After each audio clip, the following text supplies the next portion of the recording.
On va parler campagne et on va aussi parler dette, puisque Nicolas Sarkozy, ces derniers jours, et notamment hier à la télévision sur France 2, a réorienté sa campagne autour de la dette. Il a même menacé la France de finir comme la Grèce ou l'Espagne si le programme de François Hollande était appliqué.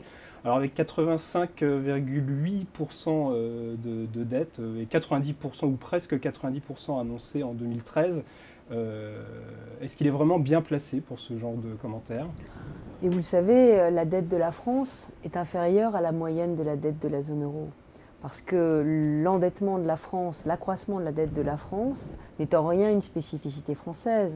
Si vous regardez les États-Unis, ils ne sont pas dirigés par Nicolas Sarkozy, leur dette est au-dessus de 90%. Le Japon, on est à 120%. L'Angleterre a doublé sa dette, l'Espagne a doublé sa dette, l'Allemagne avait autant de dettes que nous il y a encore un an.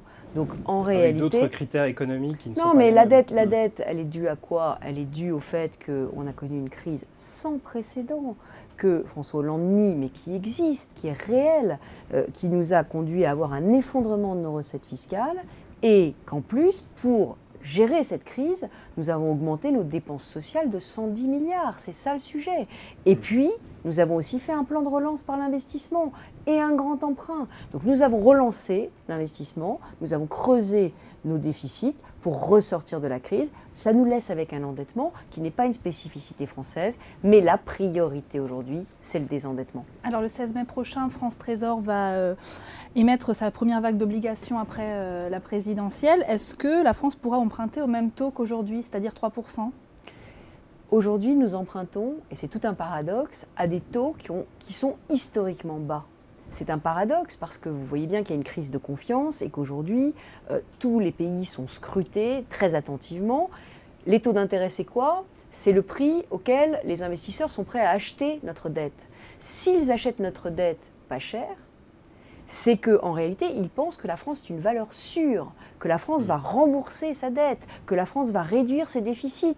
Ils ont confiance dans la France. Est-ce que ça va durer après la présidentielle? Puisque là, on nous parle d'un cataclysme. Enfin, il y a plusieurs personnalités politiques qui disent que ça va être le cataclysme après la présidentielle.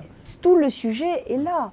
Aujourd'hui, pourquoi est-ce que, malgré la perte du AAA, et ça relativise énormément la puissance des agences de notation, puisque effectivement, Standard & Poor's nous a dégradé totalement à contretemps, à un moment où nous annoncions des meilleurs résultats de déficit, des meilleurs résultats que prévus de croissance, et à un moment où la zone euro était en train justement, avec le nouveau traité, de se sauver elle-même.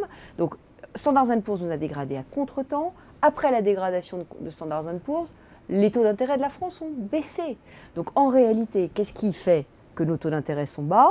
Eh bien, c'est le fait que nous avons tenu nos engagements de réduction des déficits, que nous sommes en avance, que nous n'avons pas pour autant cassé la croissance. Nous avons réévalué à la hausse notre croissance il y a 8 jours.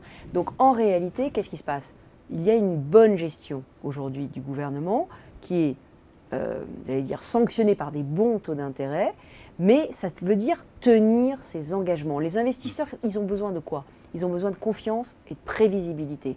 Quand François Hollande dit « Moi, je ne tiendrai pas les engagements de la France. Moi, je renégocierai le traité de la zone euro. Moi, la réduction du déficit, c'est s'il y a de la croissance. S'il n'y a pas de croissance, il n'y aura pas de réduction des déficits. » Sur l'année 2017 notamment, pour le retour à l'équilibre. Non. Lisez l'Express. Il dit « Si la croissance n'est pas là, je ne tiendrai pas les objectifs de déficit. » Donc moi, je suis désolée. Mais Nicolas Sarkozy aussi se base sur des prévisions de croissance pour réduire le déficit. Nous, on veut être jugés sur nos actes. Cette année, la croissance n'était pas là. Eh bien, on a fait 3 plans de redressement pour tenir nos engagements de déficit. Le budget aujourd'hui de la France, c'est un engagement de réduction des déficits. Et si la croissance n'est pas là, on fait des plans de redressement. François Hollande a dit l'inverse. Et c'est ça qui inquiète les marchés aujourd'hui.